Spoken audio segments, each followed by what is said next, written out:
स्वागत है आप सभी का मेरे यूट्यूब चैनल पे। और आज हम शुरू करने जा रहे हैं अपनी मशीन लर्निंग की यूनिट 2। इस यूनिट 2 में हम वाइडली पढ़ने वाले हैं आर्टिफिशियल न्यूरल नेटवर्क के बारे में। तो जिस तरह से हमारे बॉडी के अंदर एक न्यूरल नेटवर्क बना हुआ होता है कुछ न्यूरॉन्स से मिलके, और जिन न्यूरॉन की संख्या लगभग अरबों खरबों में होती है, और ये न्यूरॉन हमारे बॉडी के अलग अलग पार्ट से लेकर हमारे ब्रेन तक डेटा और सिग्नल्स का ट्रांसफर करते हैं। फिर वही डेटा और वही सिग्नल हमारे ह्यूमन ब्रेन से लेके बॉडी के अलग अलग पार्ट तक इन न्यूरॉन्स के जरिए आते हैं। तो मशीन लर्निंग में भी हम आगे जाके कुछ इसी तरह से आर्टिफिशियल न्यूरल नेटवर्क्स को मैन्युफैक्चर करते हैं। तो इस यूनिट में हम मोस्टली पढ़ने वाले हैं आर्टिफिशियल न्यूरल नेटवर्क के बारे में। तो सबसे पहले एक बात याद रखिए, आर्टिफिशियल न्यूरॉन को ह्यूमन ब्रेन के न्यूरॉन से इंस्पायर होकर बनाया गया है। जैसे हमारे ब्रेन का न्यूरॉन इंफॉर्मेशन रिसीव करता है, उसको प्रोसेस करता है और फिर सिग्नल आगे भेजता है, वैसे ही आर्टिफिशियल न्यूरॉन भी काम करता है। अब जरा इस डायग्राम को ध्यान से देखिए। यहाँ पे 3 इनपुट्स दिए गए हैं, x1, x2 और x3, है ना। ये इनपुट्स कुछ भी हो सकते हैं। अगर हम एक हाउस प्राइस प्रेडिक्शन मॉडल बना रहे हैं तो इनपुट हो सकते हैं हाउस का साइज, नंबर ऑफ रूम्स और हाउस की लोकेशन। अगर हम फेस रिकॉग्निशन का बना रहे हैं तो इसमें इनपुट हो सकती है हमारी इमेज के पिक्सल। मतलब इनपुट लेयर सिर्फ इंफॉर्मेशन को रिसीव करती है, लेकिन सिर्फ इनपुट देने से काम नहीं होता। हमें इनपुट के साथ कुछ वेट्स भी देने पड़ते हैं, जो कि इस एरोस के थ्रू आपको दिखाई दे रहे हैं। यहाँ पे W1, W2, W3 एक्सेट्रा दिया हुआ है। तो जैसे x1 के साथ W1, x2 के साथ W2 और x3 के साथ W3 यहाँ पे दिया हुआ है। अब सवाल ये है कि ये वेट आखिर होता क्या है ना। तो सिंपल लैंग्वेज में वेट का मतलब होता है इंपॉर्टेंस। एक रियल लाइफ एग्जांपल लेते हैं। मान लीजिए आप कॉलेज में एडमिशन लेना चाहते हैं, तो एडमिशन के लिए मैथ के मार्क्स का वेटेज 50% है, फिजिक्स का 30% है और स्पोर्ट्स सर्टिफिकेट का 20% है। तो ऑब्वियस ही बात है कि मैथ आपका ज़्यादा इंपॉर्टेंट है। तो न्यूरल नेटवर्क भी एक्जैक्टली इसी तरह हर इनपुट को अलग अलग इंपॉर्टेंस देता है, और जिसका वेट कम होगा उसका इफेक्ट भी कम होगा। इसीलिए हम कहते हैं कि वेट डिसाइड करना ही मॉडल वेट डिसाइड करते हैं कि मॉडल किस फीचर पे कितना ट्रस्ट करेगा। ठीक है, अब इसी के साथ एक कंसेप्ट आता है बायस का। बहुत से स्टूडेंट्स वेट और बायस में कंफ्यूज हो जाते हैं। देखो, वेट इनपुट की इंपॉर्टेंस बताता है, लेकिन बायस क्या करता है? बायस को आप एक एक्स्ट्रा एडजस्टमेंट या करेक्शन फैक्टर की तरह समझ सकते हैं। एक सिंपल एग्जांपल लेते हैं। मान लीजिए एक टीचर नॉर्मली 40 मार्क्स पर पास करता है, लेकिन किसी स्पेशल सिचुएशन में टीचर डिसाइड करता है कि इस बार सभी बच्चों को 38 मार्क्स वो पास कर देगा। तो ये जो एक्स्ट्रा एडजस्टमेंट हुआ ना, बस यही एक्स्ट्रा एडजस्टमेंट आपका बायस कहलाता है। बायस मॉडल को फ्लेक्सिबिलिटी देता है ताकि वो सिर्फ फिक्स्ड रूल्स को फॉलो ना करे, बल्कि डेटा के अकॉर्डिंग अपना डिसीजन को एडजस्ट कर सके। अब न्यूरॉन के अंदर एक्चुअल कैलकुलेशन शुरू होती है। देखो, सबसे पहले हर इनपुट को उसको वेट से मल्टीप्लाई किया जाता है ना। मतलब x1 into W1, x2 into W2, x3 into W3। ठीक है, उसके बाद फिर इस सम में एक बायस भी ऐड किया जाता है, जिसके बाद आपका जो फॉर्मूला बनता है वो बनता है z equal to summation of WI into XI plus B, है ना। तो इसका जो इस मॉडल की मैं बात करूँ तो हमारा फॉर्मूला बनेगा x1 W1 plus x2 W2 plus x3 W3। इस टोटल सम को हम अपना वेटेड सम या टोटल सम भी कहते हैं। ये फॉर्मूला डीप लर्निंग का सबसे इंपॉर्टेंट फॉर्मूला माना जाता है। लेकिन ध्यान दीजिए, अभी भी यहाँ पे प्रेडिक्शन रेडी नहीं हुई है, अभी सिर्फ एक मैथमेटिकल वैल्यू मिली है। इस वैल्यू को इंटेलिजेंट डिसीजन में कन्वर्ट करने के लिए यहाँ पे हम एक एक्टिवेशन फंक्शन दिखाते हैं। जिस तरह से आपको डायग्राम में ये ReLU दिखाई दे रहा है, ये ReLU भी एक तरह का एक्टिवेशन फंक्शन ही है। तो एक्टिवेशन फंक्शन डिसाइड करता है कि न्यूरॉन एक्टिव होगा या नहीं, और आउटपुट नेक्स्ट लेयर तक जाएगा या नहीं। अब एक और इम्पॉर्टेंट क्वेश्चन, ये वेट्स और बायस आते कहाँ से हैं? क्या ये प्रोग्रामर खुद मैनुअली सेट करता है? तो नहीं। देखो, इनिशियली न्यूरल नेटवर्क इन्हें रैंडमली असाइन करता है। ट्रेनिंग के टाइम जब मॉडल प्रेडिक्शन करता है और गलती करता है, तब बैक प्रोपगेशन और ग्रेडियंट डिसेंट की हेल्प से वेट और बायस बार बार अपडेट होते रहते हैं। अब ये बैक प्रोपगेशन क्या है, ग्रेडियंट डिसेंट क्या है, तो आगे आने वाले समय में हम इसमें विस्तार से चर्चा करने वाले हैं। हर इटरेशन के बाद मॉडल थोड़ा और इंटेलिजेंट होता जाता है, और हजारों इटरेशंस के बाद ये वेटेड इतने ऑप्टिमाइज हो जाते हैं कि मॉडल काफ़ी एक्यूरेट प्रेडिक्शन करने लगता है। देखो, सबसे पहले स्टेप पे ये इनपुट रिसीव होते हैं। नेक्स्ट स्टेप पे हर इनपुट को उसके वेट से मल्टीप्लाई किया जाता है। स्टेप 3 पे हर इनपुट को उसके वेट से मल्टीप्लाई करने के बाद इसमें एक बायस ऐड किया जाता है। स्टेप 4 में हम यहाँ पे एक्टिवेशन फंक्शन अप्लाई करते हैं, और स्टेप 5 में फाइनल जो हमारा आउटपुट होता है वो नेक्स्ट लेयर को भेज दिया जाता है। यही प्रोसेस लाखों बार न्यूरल नेटवर्क के अंदर साइमल्टेनियसली चलती रहती है, और इसी वजह से डीप लर्निंग इतनी पावरफुल टेक्नोलॉजी मानी जाती है। अब आगे बढ़ते हैं और बात करते हैं डीप लर्निंग के सबसे इंपॉर्टेंट कंसेप्ट के बारे में, जो है लीनियरिटी वर्सेस नॉन लीनियरिटी। तो देखो, सबसे पहले एक सिंपल क्वेश्चन आता है कि क्या कभी आपने सोचा है कि मशीन लर्निंग और डीप लर्निंग में एक्चुअल डिफरेंस क्या होता है? तो देखो, इसका आंसर भी इसी टॉपिक में छुपा हुआ है। लीनियर मॉडल का मतलब होता है कि डेटा को एक सीधी लाइन या एक सिंपल प्लेन की हेल्प से सेपरेट किया जा सकता है। अगर दो क्लासेस को एक लाइन के थ्रू आसानी से अलग किया जा सके तो हम कहते हैं कि जो हमारा डेटा है वो लीनियरली सेपरेबल है, जैसे कि आप इस पहले डायग्राम में देख सकते हैं। ठीक है, लेकिन रियल वर्ल्ड इतना सिंपल नहीं होता। सोचिए, यदि फेस रिकॉग्निशन सिस्टम हो, स्पीच रिकॉग्निशन सिस्टम हो, सेल्फ ड्राइविंग कार्स या मेडिकल डायग्नोसिस जैसे एप्लीकेशन हो, तो इनमें डेटा बहुत ही कॉम्प्लेक्स होता है। कभी सर्कल्स होते हैं, कभी कर्व्स, और कभी ऐसे पैटर्न्स होते हैं जिन्हें एक स्ट्रेट लाइन कभी सेपरेट ही नहीं कर सकती। इसी तरह का एग्जाम्पल आप डायग्राम में देख सकते हैं। यहाँ पे एक दो प्रॉब्लम को एक सिंगल लाइन से सॉल्व नहीं किया जा सकता है। इस सिचुएशन को हम नॉन लीनियरली सेपरेबल डेटा कहते हैं। अब सवाल आता है कि डीप लर्निंग इस प्रॉब्लम को सॉल्व कैसे करती है। तो यहीं से फंडा निकल के आता है एक्टिवेशन फंक्शन का। यहाँ से एक्टिवेशन फंक्शन का रोल शुरू होता है। न्यूरल नेटवर्क हर लेयर के बाद डेटा को नॉन लीनियर ट्रांसफॉर्मेशन देता है। ठीक है, इस वजह से मॉडल जो है वो कर्व बाउंड्रीज बनाना सीख जाता है, जैसी कर्व बाउंड्रीज तीसरे डायग्राम के अंदर आपको दिखाई दे रही है। ठीक है, अब एक इंपॉर्टेंट पॉइंट को याद रखिए। अगर हम सिर्फ लीनियर लेयर्स को ही एक के बाद एक लगा दें, यानी कि जो हम अपना न्यूरल नेटवर्क बना रहे हैं उसमें हम एक के बाद एक कई सारी प्रोसेसिंग लेयर्स लगा दें, तो भी जो हमारा मॉडल है वो एक लीनियर मॉडल की तरह ही काम करता है। ठीक है, चाहे उसमें 10 लेयर हो या 100 लेयर हो। तो इसलिए जब हम बात करते हैं डीप लर्निंग की और आर्टिफिशियल न्यूरल नेटवर्क की, तो नॉन लीनियरिटी हमारे लिए ऑप्शनल नहीं होती, बल्कि ये कंपलसरी हो जाती है। तो चलो, नॉन लीनियरिटी और नॉन लीनियरिटी समझने के बाद हम आगे बढ़ते हैं और देखते हैं एक्टिवेशन फंक्शन के बारे में। तो an activation function introduces non-linearity to the network. After computing the weighted sum, the activation function transforms that into neurons output. तो देखो, यदि मैं सिंपल लैंग्वेज में समझाऊं तो एक्टिवेशन फंक्शन एक डिसीजन मेकर की तरह काम करता है। ये डिसाइड करता है कि न्यूरॉन से निकली हुई इंफॉर्मेशन को आगे भेजना है या नहीं। सबसे पहले एक आर्टिफिशियल न्यूरॉन को देखते हैं। न्यूरॉन के पास कई इनपुट्स आते हैं, हर इनपुट का अपना एक वेट होता है। फिर न्यूरॉन इन सब वैल्यूज़ को ऐड करके उसमें बायस इंक्लूड करता है। इस प्रोसेस के बाद हमें एक वैल्यू मिलती है जिसे हम Z=WX + B कहते हैं, जिसे हम अपना वेटेड सम भी कहते हैं। लेकिन सिर्फ इतनी कैलकुलेशन से न्यूरल नेटवर्क इंटेलिजेंट नहीं बन जाता। अगर हम इसी वैल्यू को डायरेक्टली आगे भेजते हैं तो पूरा न्यूरल नेटवर्क एक सिंपल लीनियर कैलकुलेटर बन जाएगा। इस प्रॉब्लम को सॉल्व करता है हमारा कौन? Activation function. तो ये वैल्यू को ट्रांसफॉर्म करता है, उसमें नॉन लीनियरिटी ऐड करता है। इसी वजह से न्यूरल नेटवर्क कॉम्प्लेक्स पैटर्न्स को भी समझ पाता है। तो चलो, एक एक करके हम सारे के सारे एक्टिवेशन फंक्शन को समझते हैं। शुरुआत करते हैं सिग्मॉइड फंक्शन से। तो इसका जो ग्राफ होता है वो कुछ इस तरह का एस शेप का होता है। इसका जो हमारा ये किसी भी इनपुट को 0 से 1 के बीच में कन्वर्ट कर देता है। अगर आपका आउटपुट है वो 0.95 आ रहा है तो इसका मतलब है कि मॉडल को लग रहा है कि आंसर ऑलमोस्ट 95% करेक्ट है। इसी वजह से सिग्मॉइड का यूज़ पहले बाइनरी क्लासिफिकेशन में बहुत होता था, जैसे कि spam versus not spam, pass versus fail के केस में। लेकिन सिग्मॉइड की एक प्रॉब्लम भी है। जब नेटवर्क बहुत डीप हो जाता है तो ग्रेडियंट्स बहुत छोटे हो जाते हैं। इस प्रॉब्लम को वैनिशिंग ग्रेडियंट प्रॉब्लम कहते हैं, जो कि हमारा एक आगे आने वाला एक टॉपिक भी है जिसमें मैं आपको विस्तार से इसके बारे में समझाऊंगा। तो इस वजह से हमारी जो ट्रेनिंग होती है ना वो स्लो हो जाती है। तो ये एक प्रॉब्लम ये सिग्मॉइड फंक्शन के साथ जुड़ी हुई है। अगला फंक्शन हमारा आता है tan-h फंक्शन। ठीक है, जिसे हम हाइपरबोलिक टेंजेंट भी कहते हैं। तो ये सिग्मॉइड के जैसा ही दिखता है। यदि हम इसका कर्व ड्रॉ करें तो इसका जो इनपुट, इसका जो आउटपुट होता है वो 0 से 1 के बीच में ना होकर के -1 से 1 के बीच में होता है। इसका एडवांटेज ये है कि जो हमारा डेटा होता है वो जीरो सेंटर्ड हो जाता है। इस वजह से जो लर्निंग होती है वो सिग्मॉइड से थोड़ी बेटर होती है। लेकिन एक प्रॉब्लम यहाँ भी है, डीप नेटवर्क्स में tan-h भी वैनिशिंग ग्रेडियंट प्रॉब्लम को फेस करता है। तो अब आता है अगला एक्टिवेशन फंक्शन ReLU फंक्शन, है ना। ReLU का पूरा नाम होता है रेक्टिफाइड लीनियर यूनिट। आज के टाइम में हिडन लेयर्स में सबसे ज़्यादा इसी का यूज़ होता है। और ReLU का जो हमारा ग्राफ होता है वो कुछ इस तरह से होता है। नेगेटिव के लिए 0, पॉजिटिव के लिए उसके अकॉर्डिंग ये प्रोपोर्शनल होता है ना। अगर इनपुट 0 से छोटा है तो हमारा जो आउटपुट होता है वो 0 हो जाता है, और अगर इनपुट 0 से बड़ा है तो वही वैल्यू आउटपुट बन जाती है। मतलब नेगेटिव वैल्यूज़ को इग्नोर कर देता है और पॉजिटिव वैल्यूज़ को ये आगे ट्रांसफर कर देता है। ReLU बहुत फास्ट है, कैलकुलेशन सिंपल है और ट्रेनिंग भी काफ़ी स्पीड से होती है। इसी वजह से कॉन्वोल्यूशनल न्यूरल नेटवर्क या CNN और डीप न्यूरल नेटवर्क में ReLU हमारा डिफ़ॉल्ट चॉइस कंसिडर की जाती है। लेकिन इसकी भी एक छोटी सी प्रॉब्लम है जिसे हम डाइंग ReLU प्रॉब्लम कहते हैं। कभी कभी न्यूरॉन हमेशा 0 आउटपुट लगने लग जाता है और लर्निंग स्टॉप हो जाती है। इस प्रॉब्लम को हम सॉल्व करते हैं लीकी आरएलयू के जरिए। तो लीकी आरएलयू का ग्राफ कुछ इस तरह से होता है।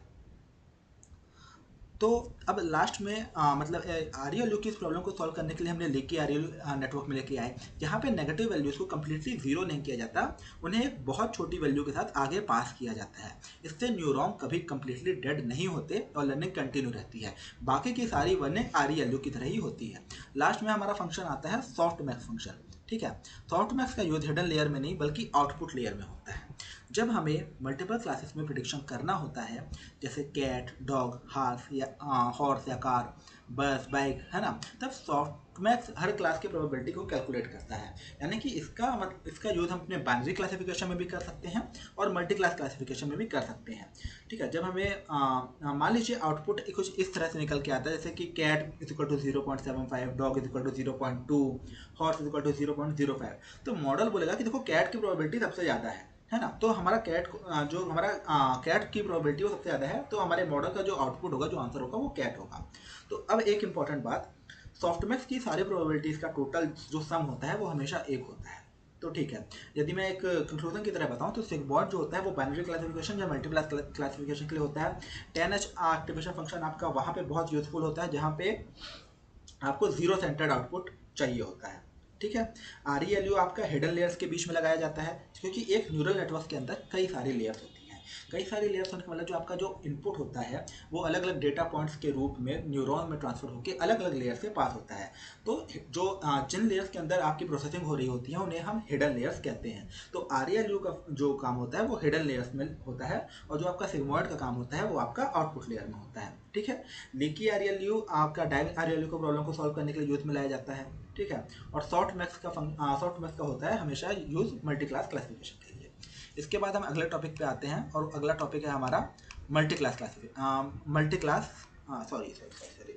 लेयर परसेप्ट्रॉन, जिसे हम अपना एमएलपी भी कहते हैं। तो देखो, न्यूरॉन सिर्फ एक न्यूरॉन से हम face recognition, chat GPT, self driving cars या मेडिकल डायग्नोसिस जैसे कॉम्प्लेक्स टास्क को सॉल्व कर सकते हैं? तो बिल्कुल नहीं कर सकते हैं। वो एक सिंगल न्यूरॉन से बहुत छोटी और सिंपल कैलकुलेशन कर सकता है। रियल वर्ल्ड प्रॉब्लम्स को सॉल्व करने के लिए हमें बहुत सारे न्यूरॉन्स को एक साथ कनेक्ट करना पड़ता है। इसी स्ट्रक्चर को हम कहते हैं मल्टी लेयर परसेप्ट्रॉन यानी एलएमएलपी। तो अब देखो, डायग्राम को देखते हैं। तो सबसे पहले लेफ्ट साइड पर आपकी इनपुट लेयर्स हैं, ठीक है, और सबसे राइट पर हमारी आउटपुट लेयर्स हैं। ये तीन ठीक है, और यदि आप बीच में देखोगे तो यहाँ पे एक या एक से ज़्यादा आपकी हिडन लेयर्स होती हैं, और ये तीन तरह के लेयर्स मिलकर कंप्लीट न्यूरल नेटवर्क बनाती हैं। सबसे पहले बात करते हैं इनपुट लेयर की। तो इनपुट लेयर का काम बहुत सिंपल होता है, ये सिर्फ डेटा को रिसीव करता है। मान लीजिए हमें एक स्टूडेंट के एग्जाम का रिजल्ट प्रेडिक्शन करना है, तो इनपुट होंगे उसके study hours, attendance, assignment, marks, internal marks. तो अलग अलग तरह के जो हमारे इनपुट होते हैं उनको अलग तरह के न्यूरॉन्स में उनको रिसीव करके अलग तरह के न्यूरॉन्स में ट्रांसफॉर्म कर दिया जाता है। ये सारी इंफॉर्मेशन इनपुट लेयर में एंटर होती है, लेकिन ध्यान रहे इनपुट लेयर कभी भी किसी तरह का कैलकुलेशन नहीं करता है। ये सिर्फ डेटा को रिसीव करके न्यूरॉन में ट्रांसफर करके उसको हिडन लेयर तक फॉरवर्ड करता है। अब बात आती है हिडन लेयर की। तो इस लेयर को हिडन लेयर इसलिए कहा जाता है क्योंकि यूजर को इसका आउटपुट डायरेक्टली दिखाई नहीं देता। एक्चुअल लर्निंग केवल इस लेयर में होती रहती है और ये कंप्लीटली हिडन होता है। हर हिडन लेयर में बहुत सारे आर्टिफिशियल न्यूरॉन्स होते हैं। हर न्यूरॉन अपनी कैलकुलेशन करता है, हर न्यूरॉन अलग अलग फीचर्स को सीखता है। एक रियल लाइफ एग्जांपल लेते हैं, जैसे कि हमने कैट और डॉग का ऊपर लिया हुआ था। तो यदि हम एक कैट और डॉग इमेज क्लासिफायर बना रहे हैं, तो जब इमेज इनपुट लेयर में जाती है तो पहली हिडन लेयर जो होती है वो उस इमेज की बेसिक इंफॉर्मेशन सीखती है, जैसे कि लाइंस कैसी हैं, एजेस कैसी हैं, कॉर्नर्स कैसे हैं। अब ये सारी इंफॉर्मेशन दूसरी हिडन लेयर में जाती है। दूसरी हिडन लेयर इन लेयर्स को कंबाइन करके आईज, नोज और ईयर्स जैसे फीचर्स को आइडेंटिफाई करती है। फिर तीसरी हिडन लेयर उसके कंप्लीट फेस स्ट्रक्चर को आइडेंटिफाई करती है, और फाइनली आउटपुट लेयर डिसीजन देती है कि इमेज कैट की है या डॉग की।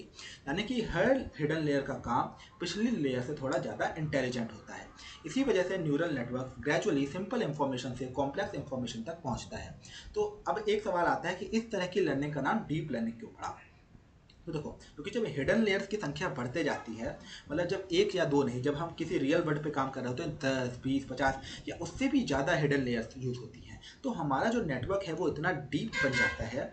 इसी वजह से हमारी जो इस लर्निंग को हम डीप लर्निंग और इस तरह के नेटवर्क को हम डीप न्यूरल नेटवर्क कहते हैं। ठीक है, अब देखो जितनी ज़्यादा हिडन लेयर्स होंगी उतनी ही ज़्यादा कॉम्प्लेक्स प्रॉब्लम्स को हमारा न्यूरल नेटवर्क सॉल्व कर पाएगा।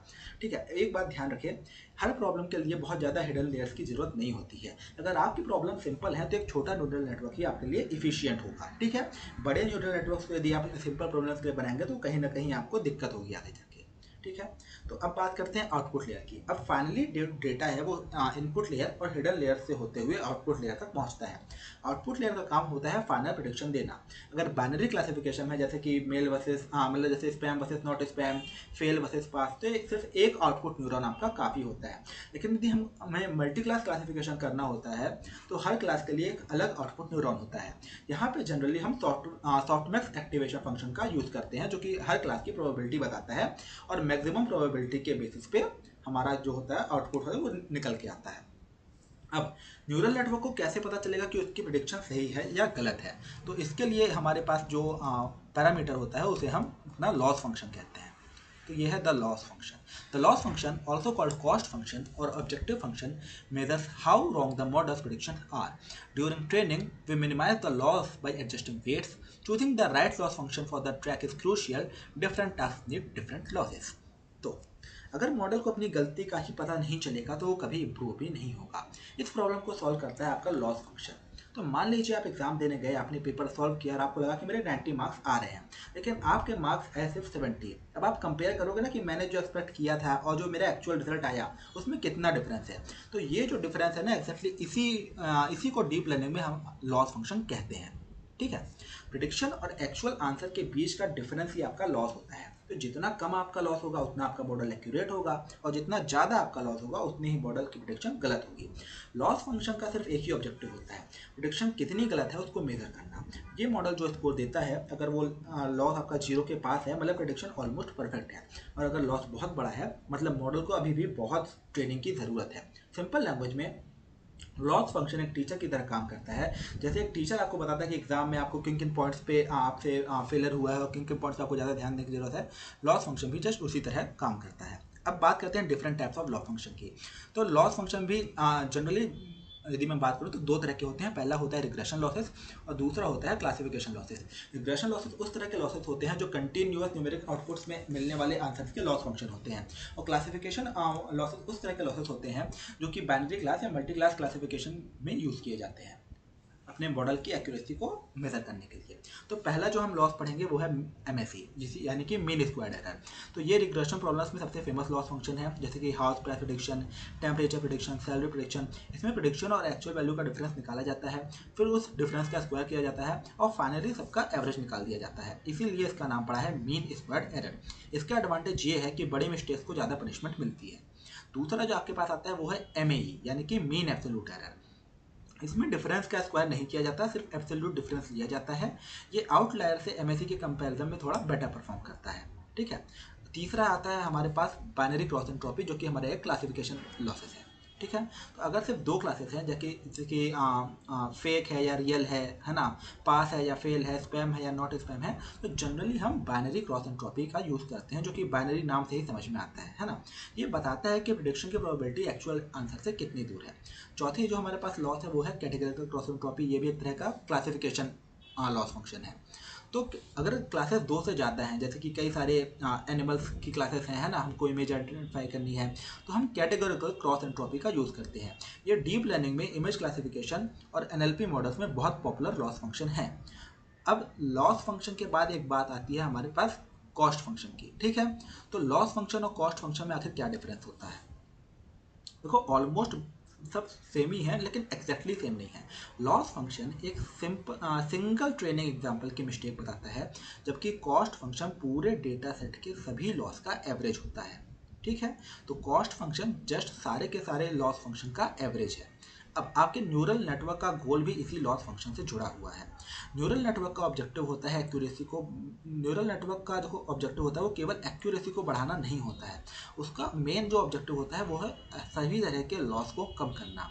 जब लॉस कम होने लगता है तो ऑटोमेटिकली जो आपकी एक्यूरेसी है वो इम्प्रूव होने लगती है, ठीक है। इसी वजह से ट्रेनिंग के टाइम हम एक्यूरेसी स्कोर से ज़्यादा लॉस ग्राफ को डिजर्व करते हैं।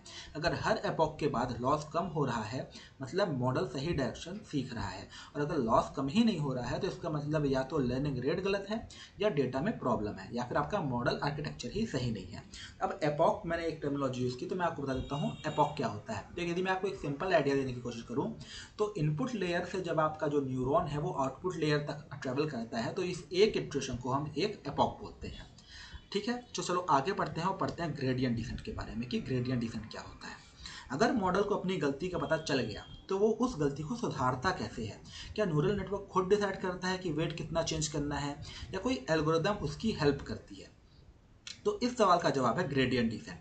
डीप लर्निंग में ग्रेडियंट डिसेंट को सबसे इंपॉर्टेंट ऑप्टिमाइजेशन एल्गोरिदम माना जाता है क्योंकि इसी की हेल्प से न्यूरल नेटवर्क धीरे धीरे अपनी मिस्टेक्स को कम करता है। मैंने सारे फॉर्मूले इस स्क्वायर बॉक्स के अंदर दिए हुए हैं, यदि आप इन्हें नोट करना चाहें तो वीडियो को पॉज करके आप इसे नोट कर सकते हैं। तो चलो सबसे पहले एक रियल लाइफ एग्जांपल लेते हैं, है ना। मान लीजिए एक पहाड़ के आप बिल्कुल टॉप पर खड़े हैं और आपको नीचे वैली तक पहुंचना है, ठीक है। तो लेकिन प्रॉब्लम है कि बहुत फॉग है, आपको पूरा रास्ता दिखाई नहीं दे रहा, तो आप क्या करोगे?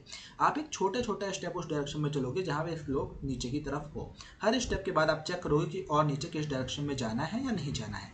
ऐसे ही धीरे धीरे आप वैली के नीचे तक पहुंच जाओगे। इसी तरह एक्जैक्टली ग्रेडियंट डिसेंट भी काम करता है। माउंटेन का टॉप रिप्रेजेंट करता है हाई लॉस को और नीचे की वैली रिप्रेजेंट करती है मिनिमम लॉस को। तो न्यूरल नेटवर्क का टारगेट होता है कि लॉस को ग्रेजुअली कम करते हुए उस मिनिमम पॉइंट तक पहुंचाना। अब ग्रेडियंट का मतलब क्या होता है? तो ग्रेडियंट का मतलब होता है स्लोप या डायरेक्शन। ये बताता है कि किस डायरेक्शन में चलने से एरर सबसे जल्दी कम होगा। अगर ग्रेडियंट पॉजिटिव है तो वेट को थोड़ा कम करना पड़ेगा और अगर ग्रेडियंट नेगेटिव है तो वेट को थोड़ा बढ़ाना पड़ेगा। सिंपल वर्ड्स में ग्रेडियंट न्यूरल नेटवर्क का जीपीएस है। ये मॉडल को डायरेक्शन बताता है कि इंप्रूवमेंट किस तरफ करनी है। और डिसेंट का मतलब होता है नीचे उतरना, इसलिए ग्रेडियंट डिसेंट का पूरा मतलब हुआ ग्रेडियंट की डायरेक्शन को फॉलो करते हुए लॉस को मिनिमम बनाना। अब देखो ग्रेडियंट डिसेंट एक्चुअली करता क्या है। तो ट्रेनिंग के टाइम न्यूरल नेटवर्क इस स्टेप्स को फॉलो करते हैं। सबसे पहले इनपुट डेटा लेता है, फिर फॉरवर्ड प्रोपगेशन होती है, फिर आपकी प्रेडिक्शन जनरेट होती है, फिर लॉस फंक्शन उस एरर को कैलकुलेट करता है। अब ग्रेडियंट डिसेंट कैलकुलेट करता है कि कौन से वेट या कौन से बायस की वजह से एरर आपका जो है वो ज़्यादा आया है। फिर वो उन वेट्स को थोड़ा थोड़ा अपडेट करता है। उसके बाद दोबारा प्रेडिक्शन करते हैं, दोबारा से लॉस कैलकुलेट करते हैं और ये प्रोसेस हज़ारों बार रिपीट होती रहती है। और हर इटरेशन के बाद लॉस थोड़ा और कम हो जाता है और आपकी एक्यूरेसी इंप्रूव होती रहती है। तो इस बॉक्स के अंदर आपका वेट अपडेट फार्मूला भी दिया हुआ है ना। तो नेट वेट जो होता है वो आपका old weight minus learning rate into gradient होता है, जो कि आपका पहला फॉर्मूला दिया हुआ है ना। इस फॉर्मूले को समझना बहुत इंपॉर्टेंट है। इसमें तीन चीज़ें हैं। ओल्ड वेट, ये करंट वेट जो है, जो अभी मॉडल जो अभी यूज़ कर रहा है करंट वेट को, उस वेट को हम कहते हैं ओल्ड वेट। ग्रेडियंट, ग्रेडियंट ये बताता है कि वेट को कितना चेंज करना है और किस डायरेक्शन में चेंज करना है। फिर यहाँ पे आता है लर्निंग रेट, जिसे हम यहाँ पे अल्फा से रिप्रेजेंट कर रहे हैं, ठीक है। तो लर्निंग रेट क्या होता है? लर्निंग रेट डीप लर्निंग का एक बहुत इंपॉर्टेंट हाइपर पैरामीटर है। ये बताता है कि वेट को एक इटरेशन में कितना अपडेट करना है। मान लीजिए लर्निंग रेट यदि बहुत ज़्यादा है, जैसे कि माउंटेन से उतरते वक्त आप बहुत बड़े बड़े जंप्स मारने लग जाओ, तो इसी तरह से आपका लर्निंग रेट जो है वो हाई हो जाएगा। और यदि आप छोटे छोटे स्टेप ले रहे हो तो आपका लर्निंग रेट जो है वो स्लो होगा। तो लर्निंग रेट इस डायरेक्शन के साथ मल्टीप्लाई होकर केवल ये बताता है कि हमें अपने स्टेप्स को कितना ज़्यादा बढ़ाना है या कितना ज़्यादा कम करना है, ठीक है। अब ग्रेडियंट डिसेंट के भी कई तरह के टाइप होते हैं। पहला टाइप होता है हमारा बैच ग्रेडियंट डिसेंट। इसमें पूरा डेटा एक साथ प्रोसेस होता है, ये एक्यूरेट होता है ना, कि फिर एक्यूरेट होता है, लेकिन बड़े डेटा सेट के लिए ये प्रोसेस बहुत स्लो होती है। दूसरे तरह का जो आपका ग्रेडियंट डिसेंट होता है वो होता है स्टोचैस्टिक ग्रेडियंट डिसेंट, है ना, जिसे हम एसजीडी भी कहते हैं। इसमें एक टाइम पर सिर्फ एक ट्रेनिंग एग्जाम्पल प्रोसेस होता है। ये फास्ट होता है लेकिन कभी कभी अनस्टेबल भी होता है। तीसरे तरह का आपका जो ग्रेडियंट डिसेंट होता है उसे हम मिनी बैच ग्रेडियंट डिसेंट कहते हैं। ये इन दोनों तरह के ग्रेडियंट डिसेंट जो हम अभी बात कर रहे थे उनका कॉम्बिनेशन होता है। इसमें छोटे छोटे बैचेस बना दिए जाते हैं, जैसे 32 इमेज, 64 इमेज, 128 इमेज, है ना। फिर उन पर आगे का काम होता है। तो आजकल डीप लर्निंग में सबसे ज़्यादा इसी टेक्निक का यूज़ होता है, यानी कि मिनी बैच ग्रेडियंट डिसेंट का, क्योंकि ये फास्ट भी है और स्टेबल भी है। तो चलो, ग्रेडियंट डिसेंट को कैसे पता चलेगा कि वेट को कितना चेंज करना है ना, क्योंकि एक डीप न्यूरल नेटवर्क में सिर्फ 10 या 20 वेट नहीं होते, कभी कभी मिलियन और बिलियंस ऑफ वेट होते हैं। तो न्यूरल नेटवर्क को आखिर पता कैसे चलेगा कि कौन सा वेट गलत प्रेडिक्शन के लिए रिस्पॉन्सिबल है। तो इस प्रॉब्लम को सॉल्व करता है कौन, आपका बैक प्रोपगेशन। ठीक है, तो back propagation is the algorithm for computing gradients of the loss respect to every weight in the network efficiently by applying the chain rule of calculus from output to input backward. It is the engine of neural network training. तो देखो, यदि मैं बात करूं तो आपका जो back propagation है वो एक तरह से आपका डीप लर्निंग का हार्ड होता है। ठीक है, एक रियल लाइफ एग्जांपल समझते हैं। मान लीजिए आप क्लास 12 के स्टूडेंट हो और आपने मैथ का एग्जाम दिया, रिजल्ट में सिर्फ आपके 55 नंबर आए। अब टीचर ने सिर्फ ये नहीं बोला कि तुम फेल हो जाओगे, टीचर ने आपको बताया कि आपकी मिस्टेक कहाँ हुई है, कैलकुलस में, अलजेब्रा में, प्रोबेबिलिटी के कौन से कंसेप्ट आपके क्लियर नहीं थे। मतलब टीचर आपके मिस्टेक को आइडेंटिफाई करके आपको ये बताता है कि आपको किस टॉपिक में इंप्रूवमेंट की ज़रूरत है ना, जिससे कि आप अपनी गलतियां सुधार पाओ। एग्जैक्टली यही काम न्यूरल नेटवर्क के अंदर बैक प्रोपगेशन करता है। ये सिर्फ एरर बताता नहीं है, ये उस एरर का सोर्स भी ढूंढता है। तो बैक प्रोपगेशन की क्या मीनिंग होती है, तो नाम को ध्यान से देखते हैं। तो बैक प्लस प्रोपगेशन, प्रोपगेशन का मतलब होता है इंफॉर्मेशन का ट्रैवल करना, और फॉरवर्ड प्रोपगेशन में इंफॉर्मेशन इनपुट लेयर से आउटपुट लेयर तक फॉरवर्ड होती है। बैक प्रोपगेशन में आपका जो एरर होता है वो आउटपुट लेयर से, ध्यान रखिए, एरर आउटपुट लेयर से रिवर्स डायरेक्शन में हिडन लेयर्स और इनपुट लेयर की तरफ ट्रैवल करता है, इसलिए इसे बैकवर्ड लर्निंग प्रोसेस भी कहा जाता है। तो इस डायग्राम में आप अपनी बैक प्रोपगेशन की पूरी तरह पाइपलाइन देख सकते हैं। तो देखो, ये है हमारा फॉरवर्ड पास, जिसे हम अपना फॉरवर्ड प्रोपगेशन भी कहते हैं। यहाँ पे जो हमारे न्यूरॉन्स होते हैं वो इनपुट लेयर से होते हुए हिडन लेयर्स, फिर हिडन लेयर, फिर आउटपुट, फिर लॉस फंक्शन, यहाँ तक ट्रैवल करते हैं। बैक प्रोपगेशन में एरर कैलकुलेट होने के बाद वो एरर आउटपुट लेयर से होते हुए ये इनपुट लेयर की तरफ ट्रैवल करता है। तो ये था हमारा बैक प्रोपगेशन का डायग्राम। तो आप समझते हैं कि back propagation step by step कैसे काम करता है। सबसे पहले स्टेप 1 पे सबसे पहले इनपुट लेयर डेटा रिसीव करती है, ठीक है, फिर वो इनपुट लेयर हिडन लेयर्स के थ्रू प्रोसेस होती है और आउटपुट लेयर प्रेडिक्शन करती है, ठीक है। उसके बाद लॉस कैलकुलेट होता है। लॉस कैलकुलेट होने के बाद यहाँ से हमारा बैक प्रोपगेशन स्टार्ट होता है। एरर आउटपुट लेयर से रिवर्स डायरेक्शन में ट्रैवल करती है। सबसे पहले आउटपुट लेयर के वेट चेक किए जाते हैं, है ना, फिर हिडन लेयर 3, फिर 2 और फर्दर जितनी भी हिडन लेयर्स हैं। फिर हर न्यूरॉन के वेट को एनालाइज किया जाता है। फिर मॉडल चेक करता है कि किस वेट की वजह से या किस बायस की वजह से प्रेडिक्शन आपका गलत हुआ है।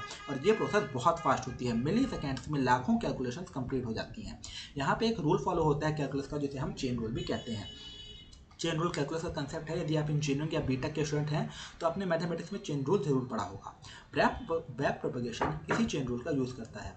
सिंपल लैंग्वेज में चेन रूल हर वेट का कंट्रीब्यूशन कैलकुलेट करता है। तो सिंपल लैंग्वेज में चेन रूल हर वेट का कंट्रीब्यूशन को कैलकुलेट करता है, मतलब कौन सा वेट एरर को कितना अफेक्ट कर रहा है। जो वेट ज़्यादा गलती कर रहा होता है उसको ज़्यादा अपडेट किया जाता है, और जो वेट ऑलरेडी सही होता है उसमें बहुत छोटा चेंज या मिनिमल चेंज होता है।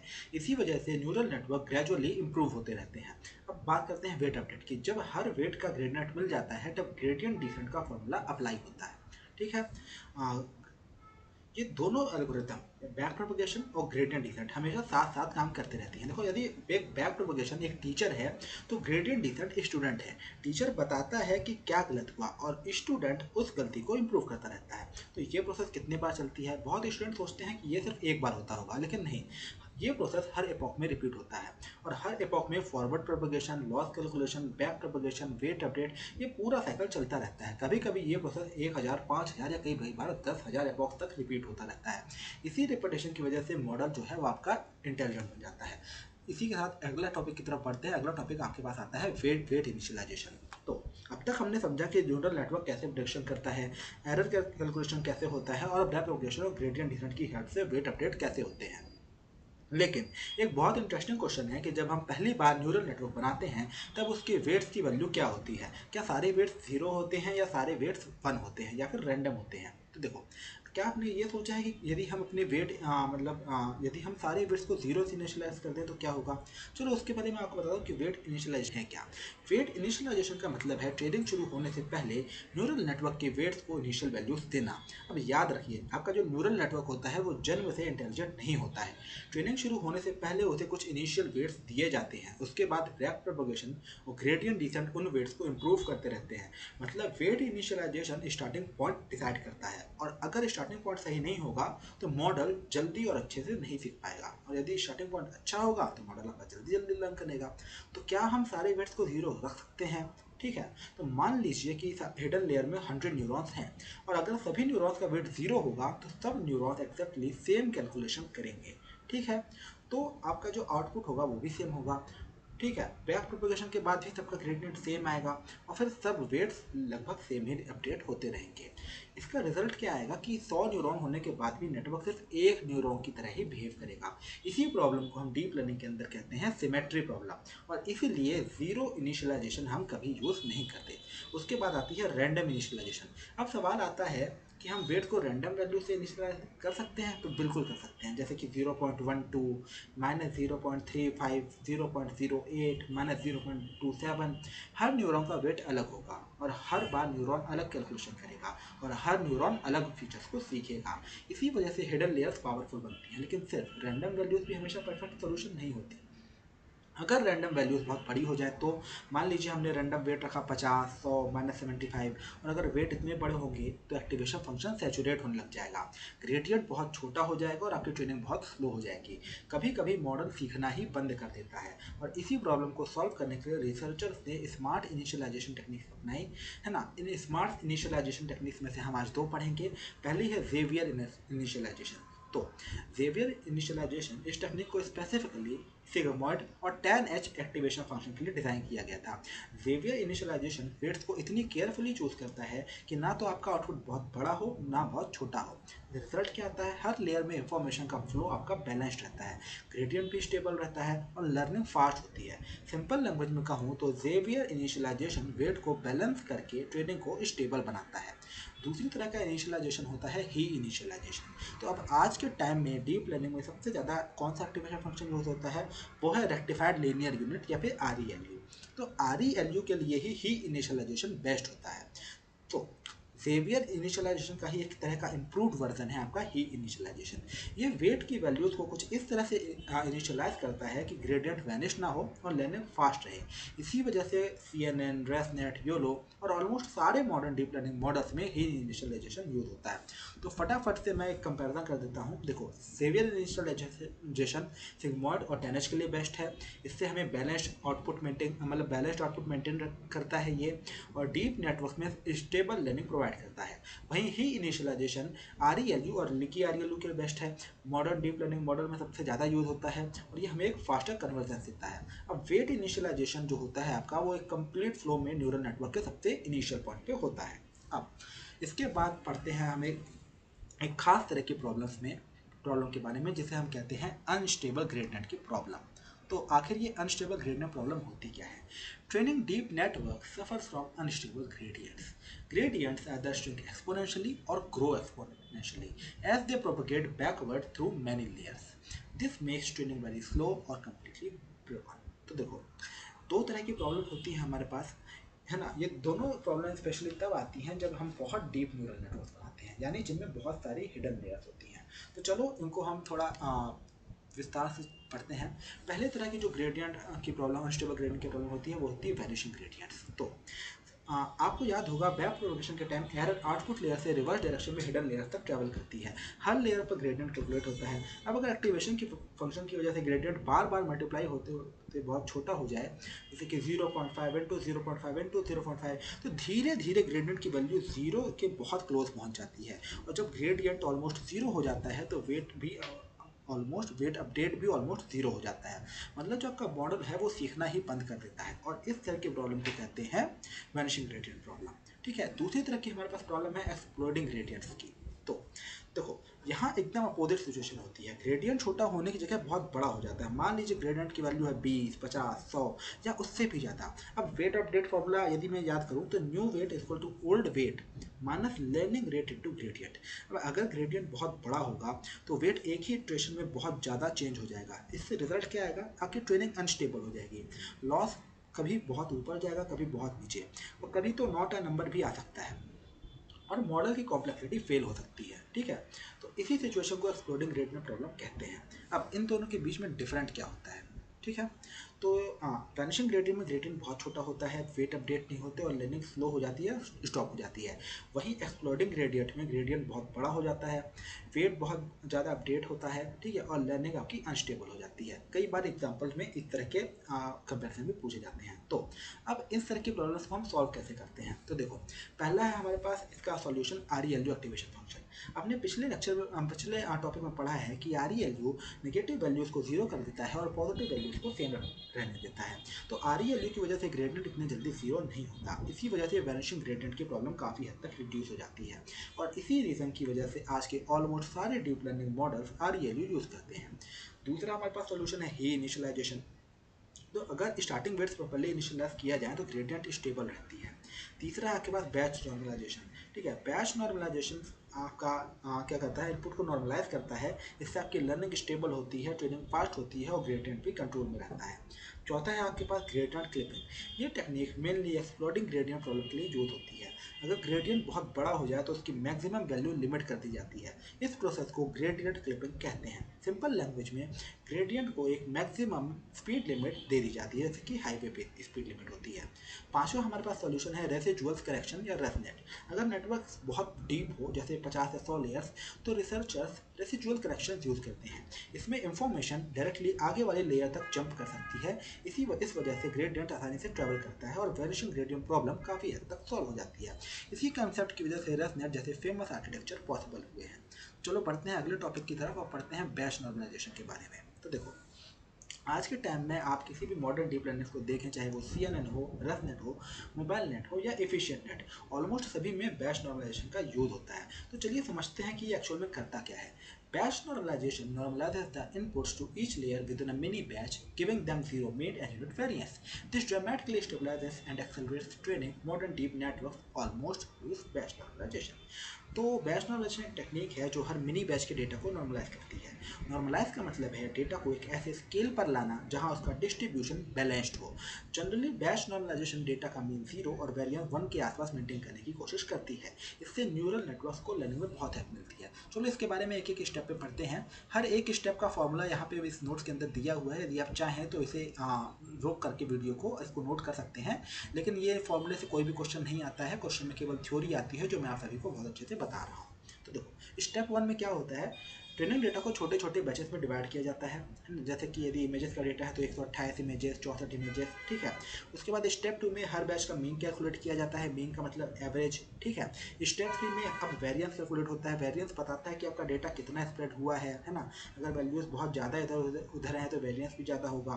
स्टेप 4 में आप हर वैल्यू को नॉर्मलाइज करते हो। इससे रिजल्ट क्या आता है, आपका जो डेटा होता है वो ऑलमोस्ट सेम स्केल पर आ जाता है। ना तो ये बहुत बड़ा होता है, ना तो बहुत छोटा होता है, और इसी वजह से नेटवर्क को एक बैलेंस्ड इनपुट मिलता है, ठीक है। अब इस मेरे नोट्स में एक और टॉपिक दिया, एक टर्मिनोलॉजी दी हुई है, इंटरनल कोवेरिएंस शिफ्ट। देखो ये नाम थोड़ा सा डिफिकल्ट है, लेकिन इसका कंसेप्ट बहुत ही सिंपल है ना। देखो होता क्या है कि न्यूरल नेटवर्क में बहुत सारी हिडन लेयर्स होती हैं। अब ट्रेनिंग के दौरान जब पहली हिडन लेयर के वेट्स अपडेट होते हैं तो दूसरी हिडन लेयर के इनपुट भी चेंज होता है, फिर तीसरी लेयर का भी इनपुट चेंज होता है। यानी कि हर लेयर को बार बार नए इनपुट के अकॉर्डिंग अडॉप्ट करना ही पड़ता है। इसी प्रॉब्लम को हम इंटरनल कोवेरिएंस शिफ्ट कहते हैं। Batch normalization internal covariance shift problem को रिड्यूस करता है, और इस मतलब इसीलिए जो हमारी ट्रेनिंग होती है वो स्मूथ और स्टेबल हो जाती है। अब बैच नॉर्मलाइजेशन के कुछ एडवांटेजेस हैं, ठीक है। मैं आपको मोटे मोटे 5 एडवांटेज बताता हूँ। पहला है फास्टर ट्रेनिंग, दूसरा है स्टेबल लर्निंग, ठीक है, तीसरा है वैनिशिंग ग्रेडियंट कम होना, चौथा है आपका हायर लर्निंग रेट, और पांचवा है आपका बेटर एक्यूरेसी। देखो फास्टर ट्रेनिंग में आपकी ट्रेनिंग बहुत फास्ट हो जाती है और मॉडल आपका जल्दी से जल्द कन्वर्ज करता है, ठीक है। दूसरा एडवांटेज स्टेबल लर्निंग, इसमें आपका जो वेट्स होता है वो बहुत एग्रेसिवली अपडेट नहीं होता है, जिससे आपका ग्रेडियंट स्टेबल होता है, ठीक है। बैलेंस्ड इनपुट की वजह से ग्रेडियंट बहुत जल्दी जीरो नहीं होता है, इसी वजह से आपका वैनिशिंग ग्रेडियंट की प्रॉब्लम रिड्यूस हो जाती है। अब हायर लर्निंग रेट की बात करूँ तो नॉर्मल अगर आप लर्निंग रेट बहुत हाई हो तो मॉडल अनस्टेबल हो जाता है, लेकिन बैच नॉर्मलाइजेशन की वजह से हम कंपैरेटिवली हायर लर्निंग रेट भी यूज़ कर सकते हैं और इससे ट्रेनिंग और फास्ट हो जाती है। पांचवा हमारे पास जो एडवांटेज है वो है बेटर एक्यूरेसी का। तो ट्रेनिंग स्टेबल होने की वजह से model generally better accuracy achieve करता है, इसलिए ऑलमोस्ट हर मॉडर्न आर्किटेक्चर में बैच नॉर्मलाइजेशन देखने को मिलता है। तो चलो आगे बढ़ते हैं और अब पढ़ते हैं ड्रॉप आउट के बारे में। कि ड्रॉप आउट क्या होता है। तो dropout is a powerful regularization technique during training randomly drop neurons with probability at each step. This prevents neurons from co-adapting and forces the network to learn redundant representation, making it more robust. तो देखो, अगर model data को याद कर रहा है तो इसे रोकना कैसे है, क्योंकि मॉडल तो कंटिन्यूसली लर्न करते जा रहा है, ठीक है। तो सिंपल लैंग्वेज में ड्रॉप आउट एक ऐसी रेगुलराइजेशन टेक्निक है जो ट्रेनिंग के टाइम पे कुछ न्यूरॉन्स को टेम्परली ऑफ कर देती है। तो ध्यान दीजिए, एक न्यूरॉन्स कभी भी परमानेंटली डिलीट नहीं होता, सिर्फ ट्रेनिंग के दौरान कुछ टाइम के लिए इनएक्टिव कर दिए जाते हैं। नेक्स्ट इटरेशन में वही न्यूरॉन्स दोबारा एक्टिव भी हो सकते हैं, इसीलिए इसे ड्रॉप आउट कहा जाता है। जिस तरह से क्रिकेट टीम में कुछ खिलाड़ियों को आराम देने के लिए कभी कभी उन्हें टीम से ड्रॉप कर दिया जाता है, इसलिए हर एपॉक में हम अलग अलग तरह के न्यूरॉन्स को ऑफ कर देते हैं। अब मल्टीपल एपॉक्स होते हैं, तो हो सकता है कि इस एपॉक में ये न्यूरॉन ऑफ हुआ हो, अगले में ऑन हो गया हो और कोई दूसरा न्यूरॉन ऑफ हो गया हो। तो अब ड्रॉप आउट काम कैसे करता है, तो देखो, सबसे पहले स्टेप 1, न्यूरल नेटवर्क नॉर्मली अपनी ट्रेनिंग स्टार्ट करता है। फिर स्टेप 2 में ड्रॉप आउट रैंडमली कुछ न्यूरॉन्स को ऑफ कर देता है। मान लीजिए यदि हिडन लेयर में 100 न्यूरॉन्स हैं और ड्रॉप आउट रेट 0.5 है, तो ट्रेनिंग के टाइम रैंडमली लगभग 50 न्यूरॉन्स टेम्परली ऑफ हो जाएंगे। ये हर एपॉक में रैंडमली चेंज होते रहते हैं। आज जो न्यूरॉन ऑफ है वो अगले एपॉक में ऑन भी हो सकता है। अब तीसरे स्टेप में रिमेनिंग एक्टिव न्यूरॉन्स लर्निंग को कंटिन्यू करते हैं, क्योंकि कुछ न्यूरॉन्स अनअवेलेबल हैं, इसलिए बाकी न्यूरॉन्स को भी इंपॉर्टेंट फीचर्स सीखने पड़ते हैं। रिजल्ट क्या आता है, मॉडल सिर्फ एक न्यूरॉन या एक फीचर पर डिपेंड नहीं करता और आपकी जनरलाइजेशन इंप्रूव होती है। अब यहाँ पे एक बात आती है ड्रॉप आउट रेट की। तो ड्रॉप आउट रेट 0 से 1 के स्केल में होता है, ठीक है। यदि 0.2 ड्रॉप आउट रेट है तो यानी कि आपके 20% न्यूरॉन्स ऑफ हो जाएंगे, 0.5 है तो 50% न्यूरॉन्स आपके ऑफ हो जाएंगे। जनरली हिडन लेयर्स में 0.2 से 0.5 तक की ड्रॉप आउट वैल्यू यूज़ की जाती है, क्योंकि बहुत ज़्यादा ड्रॉप आउट अच्छा नहीं होता। अगर आप 90% न्यूरॉन्स ही ऑफ कर दोगे तो मॉडल सीखेगा ही नहीं, इसलिए हम 0.5 से ऊपर के ड्रॉप आउट रेट को यूज़ नहीं करते हैं। अब ट्रेनिंग और टेस्टिंग की बात कर लेते हैं। एक बहुत इंपॉर्टेंट इंटरव्यू क्वेश्चन है, क्या ड्रॉप आउट टेस्टिंग के टाइम भी यूज होता है, तो इसका आंसर है नहीं। ड्रॉप आउट सिर्फ ट्रेनिंग फेज में यूज होता है। टेस्टिंग या प्रेडिक्शन के टाइम सारे न्यूरॉन्स को एक्टिव रहना पड़ता है, क्योंकि अब मॉडल को एक्यूरेट प्रेडिक्शन देनी होती है। ये पॉइंट एग्जाम में जरूर लिख के आना, ठीक है। तो अब ड्रॉप आउट के कुछ एडवांटेजेस भी हैं, जैसे कि ओवर फिटिंग को कम करता है, जनरलाइजेशन को बेटर करता है, नेटवर्क को स्ट्रॉन्ग बनाता है और टेस्ट डेटा पे बेटर एक्यूरेसी देता है। अब बैच नॉर्मलाइजेशन और आपका ड्रॉप आउट में क्या क्या डिफरेंस है, तो पहला, बैच नॉर्मलाइजेशन डेटा को नॉर्मलाइज करता है, ट्रेनिंग को फास्ट बनाता है और ग्रेडियंट को स्टेबल रखता है।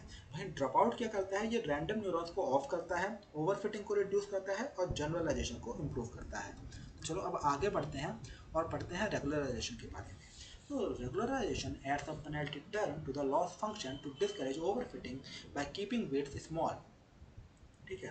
तो रेगुलराइजेशन एक ऐसी टेक्निक है जो मॉडल को अननेसेसरी कॉम्प्लेक्स होने से बचाती है, या फिर सिंपल वर्ड्स में कहूँ तो रेगुलराइजेशन मॉडल को डिसिप्लिन सिखाती है। ये मॉडल को कहती है कि हर वेट को बहुत बड़ा मत बनाओ, सिर्फ इंपॉर्टेंट फीचर्स पर फोकस करो, अननेसेसरी कॉम्प्लेक्सिटी को रिड्यूस करो। इसका रिजल्ट क्या होता है, मॉडल ओवरफिट नहीं होता और नए डेटा पर भी अच्छा परफॉर्म करता है। तो ठीक है, आगे बढ़ते हैं और पढ़ते हैं दो तरह के रेगुलराइजेशन के बारे में। सबसे पहला रेगुलराइजेशन है आपका L1 रेगुलराइजेशन, दूसरा है आपका L2 रेगुलराइजेशन या रिज रेगुलराइजेशन। तो L1 रेगुलराइजेशन से शुरू करते हैं। इसको लासो रेगुलराइजेशन भी कहा जाता है। L1 का ऑब्जेक्टिव होता है अनइम्पॉर्टेंट वेट्स को जीरो के पास ले आना। सिंपल लैंग्वेज में मान लीजिए आपके पास 20 फीचर्स हैं, लेकिन प्रेडिक्शन के लिए सिर्फ 8 फीचर्स ही इंपॉर्टेंट हैं, तो L1 बाकी अननेसेसरी फीचर्स के वेट्स को जीरो कर देता है। रिजल्ट क्या आता है, मॉडल सिर्फ इंपॉर्टेंट फीचर्स पर फोकस करता है और इसी प्रोसेस को फीचर सिलेक्शन भी कहते हैं। यानी कि L1 ऑटोमेटिकली डिसाइड कर लेता है कि कौन से फीचर्स यूजफुल हैं और कौन से नहीं। तो चलो अब आते हैं L2 रेगुलराइजेशन के बारे में। तो इसको रिच रेगुलराइजेशन भी कहते हैं। L2 का बिहेवियर L1 से थोड़ा डिफरेंट होता है। L2 किसी भी वेट को जीरो नहीं करता, ये सिर्फ बड़े वेट्स को छोटा कर देता है। मतलब हर फीचर को थोड़ा थोड़ा इंपॉर्टेंस मिलते रहती है, लेकिन कोई भी फीचर बहुत डोमिनेंट नहीं बन पाता। इसी वजह से आपकी जो लर्निंग होती है वो बैलेंस्ड रहती है, ठीक है। देखो L1 और L2 में क्या क्या डिफरेंस है। तो जो आपका L1 है उसको लातो के नाम से जाना जाता है, L2 को रिच के नाम से जाना जाता है। L1 में अननेसेसरी वेट्स को जीरो कर देते हैं, L2 में वेट्स को जीरो नहीं किया जाता है। L1 में फीचर सिलेक्शन होता है, L2 में आपके सिर्फ उनकी वैल्यूज़ को रिड्यूस करते हो। L1 में स्पार्स मॉडल बनता है ना, L2 में आपकी स्मूथ और स्टेबल मॉडल बनती है। तो चलो अब आगे बढ़ते हैं और पढ़ते हैं। और ये यहाँ पे दिया हुआ है L1 और L2 का एक ज्योमेट्रिक व्यू, है ना। तो चलो आगे बढ़ते हैं और पढ़ते हैं कुछ हाइपर पैरामीटर्स के बारे में। So hyperparameters are setting to them before training that control how learning happens. तो देखो न्यूरल नेटवर्क कितना अच्छा परफॉर्म करेगा ये सिर्फ डेटा पे डिपेंड नहीं करता, बल्कि कुछ सेटिंग्स पर भी डिपेंड करता है। इन्हीं सेटिंग्स को हम हाइपर पैरामीटर्स कहते हैं। सिंपल लैंग्वेज में हाइपर पैरामीटर्स वो वैल्यूज होती हैं जो मॉडल खुद नहीं बनाता या फिर खुद सेट नहीं करता है, इसे डेटा साइंटिस्ट या एआई इंजीनियर मैनुअली सेट करता है। ट्रेनिंग शुरू होने से पहले ही इन्हें डिसाइड करना पड़ता है। देखो कई तरह के हमारे पास हाइपर पैरामीटर्स होते हैं, एक एक करके हम सारे के बारे में पढ़ेंगे। पहला है आपके पास लर्निंग रेट। ठीक है, ये सबसे इंपॉर्टेंट हाइपर पैरामीटर है। ये डिसाइड करता है कि ग्रेडियंट डिसेंट हर स्टेप में वेट को कितना चेंज करेगा। अगर लर्निंग रेट बहुत ज़्यादा होगा तो मॉडल आपका मिनिमम लॉस को क्रॉस कर जाएगा, और अगर बहुत छोटा होगा तो ट्रेनिंग बहुत स्लो हो जाएगी, है ना। तो इसलिए हमेशा बैलेंस्ड लर्निंग रेट चूज की जाती है। ठीक है, उसके बाद आता है बैच साइज। यदि आपको याद होगा बैच नॉर्मलाइजेशन के वक्त हमने पढ़ा था कि हमने बैचेस की बात की थी। बैच साइज बताता है कि एक बार में कितने सैंपल मॉडल को दिए जाएंगे। यानी कि यदि आपके पास इमेजेस का डेटा है तो 256 या 128 कितना आप उसको एक बार में डेटा देते हो, ये आपका बैच साइज कहलाता है। अब यदि आप उसको स्मॉल बैच साइज प्रोवाइड करोगे तो ट्रेनिंग आपकी स्लो हो जाएगी, लेकिन जनरलाइजेशन कभी कभी बेटर मिलता है।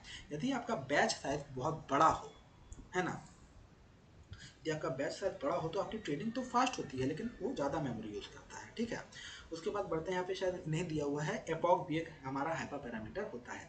एपॉक का मतलब है कि पूरा ट्रेनिंग डेटा सेट को इनपुट से लेके आउटपुट तक लाना, फिर आउटपुट के बाद लॉस कैलकुलेशन करके उस एरर को आउटपुट लेयर से इनपुट लेयर की तरफ लाना। इस पूरे लूप को हम एपॉक कहते हैं। तो है ना, तो एपॉक भी हमारा एक इंपॉर्टेंट हाइपर पैरामीटर होता है। ठीक है, उसके बाद आता है हिडन लेयर्स एंड न्यूरॉन्स। अब बात करते हैं हिडन लेयर्स की। तो अगर हिडन लेयर्स बहुत कम होगी तो मॉडल कॉम्प्लेक्स पैटर्न नहीं सीख पाएगा, और अगर बहुत ज़्यादा होगी तो ट्रेनिंग स्लो हो जाएगी, ओवरफिटिंग भी हो सकती है। इसी तरह हर लेयर में कितने न्यूरॉन्स होने चाहिए, ये भी एक हाइपर पैरामीटर है जिन्हें हम न्यूरॉन्स पर लेयर कहते हैं। उसके बाद रेगुलराइजेशन के बारे में और ड्रॉप आउट के बारे में तो मैं बात कर ही चुका हूँ, और एक्टिवेशन फंक्शन भी मैंने आपको पढ़ा दिए हैं। तो चलो अब आते हैं ऑटो इनकोडर्स पे। ऑटो इनकोडर भी हमारा आज का एक इम्पॉर्टेंट टॉपिक है। So, an autoencoder is an unsupervised neural network that learns to compress input data into a low-dimensional latent representation and then reconstruct it back to the original. तो देखो नाम से ही समझ में आता है, ऑटो मतलब खुद, इनकोडर मतलब इंफॉर्मेशन को कंप्रेस करना, और डिकोडर मतलब उस इंफॉर्मेशन को वापस रिकंस्ट्रक्ट करना। ठीक है, तो मान लीजिए कि आपके पास 100 MB की एक फोटो है, उसे आप जिप फाइल में कन्वर्ट करते हैं तो उसका साइज सिर्फ 20 MB का रह जाता है। बाद में उस जिप फाइल को यदि आप एक्सट्रैक्ट करते हैं तो ओरिजिनल फोटो वापस मिल जाती है। एग्जैक्टली इसी कंसेप्ट पर ऑटो इनकोडर काम करता है। तो ऑटो इनकोडर क्या है? ऑटो इनकोडर एक स्पेशल न्यूरल नेटवर्क है। इसका ऑब्जेक्टिव प्रेडिक्शन करना नहीं होता है, इसका ऑब्जेक्टिव होता है इनपुट को कंप्रेस करना और फिर उसी इनपुट को दोबारा रिकंस्ट्रक्ट करना। तो ऑटो इनकोडर का जो आर्किटेक्चर होता है वो कुछ इस तरह का होता है। इसमें 3 मेन पार्ट होते हैं। पहला होता है इनकोडर, दूसरा होता है आपका बॉटलनेक जो यहाँ पे लेटेंट टू लिखा हुआ है, और तीसरा होता है डिकोडर। तो इनकोडर इनपुट को ग्रेजुअली कंप्रेस करता है, सिर्फ इंपॉर्टेंट इंफॉर्मेशन को प्रिजर्व करता है। बॉटलनेक जो होता है वो बीच का सबसे छोटा पार्ट बॉटलनेक कहलाता है। यहीं पर कंप्रेस्ड रिप्रेजेंटेशन स्टोर होती है, और इसी रिप्रेजेंटेशन को लेटेंट स्पेस भी कहते हैं। अब बात आती है डिकोडर की। तो अब डिकोडर इसी कंप्रेस्ड डेटा से ओरिजिनल इनपुट को रिकंस्ट्रक्ट करता है। यहाँ पे टारगेट होता है कि ओरिजिनल और रिकंस्ट्रक्टेड आउटपुट दोनों मैक्सिमम सेम हो। ऑटो इनकोडर के कुछ एप्लीकेशंस होते हैं जैसे कि image compression, image denoising, feature extraction, anomaly detection, medical imaging and recommendation system. तो आजकल एआई एप्लीकेशंस में ऑटो इनकोडर काफ़ी पॉपुलर है। तो दोस्तों आज हमने अपनी यूनिट 2 कंप्लीट कर ली है। जल्द ही मिलेंगे आपके साथ आपसे फिर से यूनिट 3 के साथ। तब तक के लिए पढ़ते रहिए, आगे बढ़ते रहिए और कुछ ना कुछ बिल्ड करते रहिए।